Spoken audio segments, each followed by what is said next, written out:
യുഎഇയിൽ നിന്നും ഇന്ത്യയിലേക്കുള്ള വിമാന ടിക്കറ്റ് നിരക്കുകൾ അപ്രതീക്ഷിതമായി കുതിച്ചുയരുന്നത് പ്രവാസി മലയാളികൾ ഉൾപ്പെടെയുള്ള യാത്രക്കാരെ കടുത്ത പ്രതിസന്ധിയിലാക്കുന്ന ഒന്ന് തന്നെയാണ്. സാധാരണയായി വേനൽക്കാലത്തോ അല്ലെങ്കിൽ ഓണം, ക്രിസ്മസ് തുടങ്ങിയ ആഘോഷവേളകളിലോ അനുഭവപ്പെടാറുള്ള വൻ വിലക്കയറ്റമാണ് ഇപ്പോൾ റമദാൻ സീസണിലും പ്രകടമാകുന്നത്. ഇന്ത്യ യുഎഇ വ്യോമപാത ലോകത്തിലെ തന്നെ ഏറ്റവും തിരക്കേറിയ പാതകളിൽ ഒന്നായിരുന്നിട്ടും യാത്രക്കാരുടെ വർധനവിന് ആനുപാതികമായി വിമാന സർവീസുകൾ വർദ്ധിക്കാത്തതാണ് ഈ വിലക്കയറ്റത്തിന് പ്രധാന കാരണമായി ചൂണ്ടിക്കാട്ടപ്പെടുന്നത്.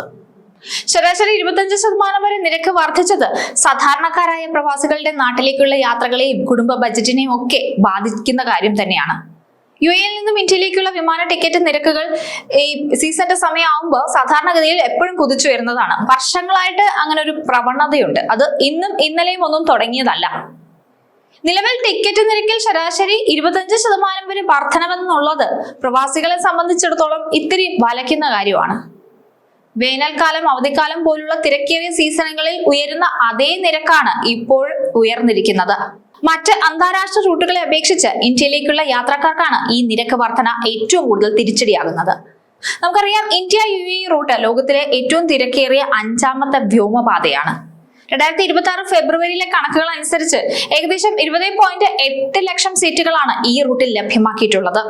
എന്നാൽ യാത്രക്കാരുടെ എണ്ണം വർദ്ധിക്കുന്നതനുസരിച്ച് വിമാനങ്ങളുടെ എണ്ണം കൂടാത്തതാണ് വിലക്കയറ്റത്തിന് പ്രധാന കാരണമെന്നാണ് അധികൃതരുടെ വിശദീകരണം.